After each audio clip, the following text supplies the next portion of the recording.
Tzu and Clausewitz, A Comparison of War Philosophies, by Maheen Mirza, www.trcb.me/mine.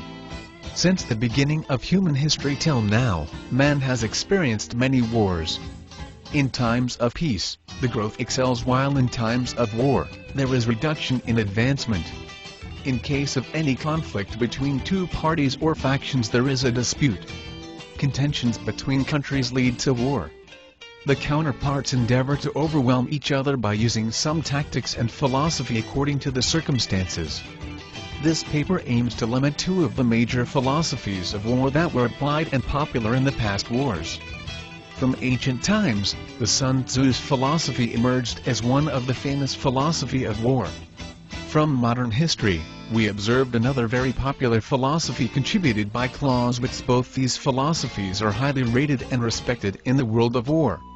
Whenever there is a war, the factions contributing to war often utilize the war according to the characteristics identified by these philosophies. In this paper, the attempt is made to clarify the distinction between the two famous philosophies of war. The major emphasis is on the nature of war, how it is to be handled, and what should be the approach during the war. Different wars are fought with almost different philosophies that emerge to gain the aims and objectives of the war. The philosophy of war is based on war strategies that need to be adopted to achieve the goals, the equation existing between war and human nature, and the moral and ethical values that need to be given respect in times of war. Your article could be in this broadcast. Visit trcb.com to find out how. Here we discuss two of the most important philosophies relating to war. 1. Sun Tzu philosophy of war, and 2. Clausewitz philosophy of war. Sun Tzu philosophy is a collective name used to identify the contribution of unknown Chinese authors to war. It is based on sophisticated treatises by ancient Chinese that were developed early in the Warring States period c. 453–221 BC. The Sun Tzu treatise relate to philosophy, logistics, espionage system and strategies and tactics to be implemented in the war times. Sun Tzu philosophy of war emerges from different thoughts of Chinese thinkers of ancient times. Sun Tzu c. 500–320 BC summarized these thoughts into a book titled The Art of War, combining different streams of thoughts related to war emerging from different feudal conflicts of ancient times. Another most impressive work on the philosophy based on nature of war is contributed by Karl von Clausewitz, 1780–1831. Being a Prussian general and military strategist, he served in Napoleonic Wars and won laurels in Rhine campaigns 1793–94.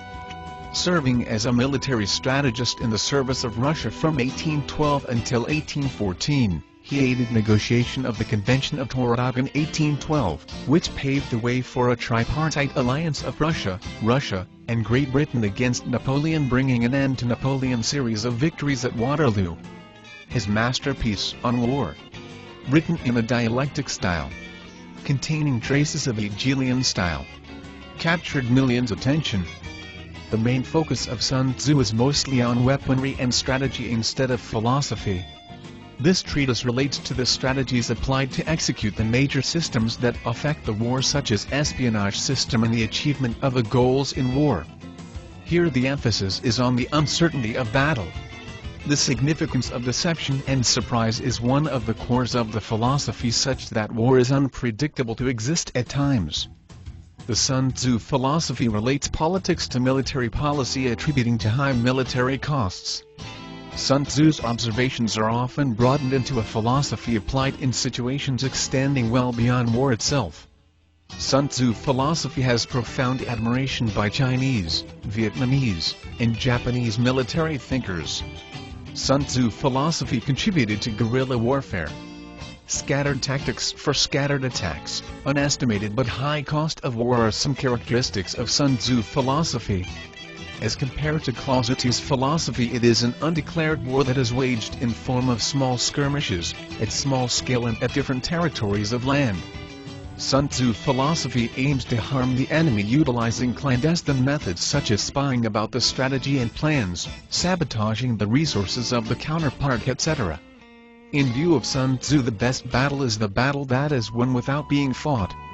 The war in this philosophy may serve to be instrumental in the sense it has a purpose to harm enemy. It could be national if serving for the nation-state, however it cannot be rationalized such that the costs of the war cannot be calculated and estimated earlier. There is an uncertainty about the motives of war, either win or lose. These attribute to subtle paradoxes of success. According to Clausewitz philosophy, the war serves all these three purposes. These are its being rational, instrumental and national. These three purposes of war explain its connection to politics such that it is to be estimated before waging any war, and it must be purposeful and aiming to serve it. Having no purpose, it seems unworthy. This implies to its instrumental characteristic. In other words, the Clausewitz view of war is to be extremely calculated attempt in order to gain the objectives. Before opting for war, all major costs are to be taken under consideration so as to avoid undue risks of death and destruction. These are to be pre-calculated and pre-identified key concepts of this ideology. This attributes to its rationalized nature, and finally the national interest guarded by the war to advance the state in its motives implies to its national characteristics. In short, the war must aim to safeguard the national state with calculated attempts with only one motive, that is unidirectional towards victory. Both the philosophies have their significance and impact depending upon the circumstances of time frame. However, it cannot be denied that war is equally important to the state as it serves it by one means or another. Mahim Mirza likes to share experiences and is very passionate about writing. As a TRCB author, I share my work with others. For information about Mahim Mirza, please visit heavenside.blogspot.com.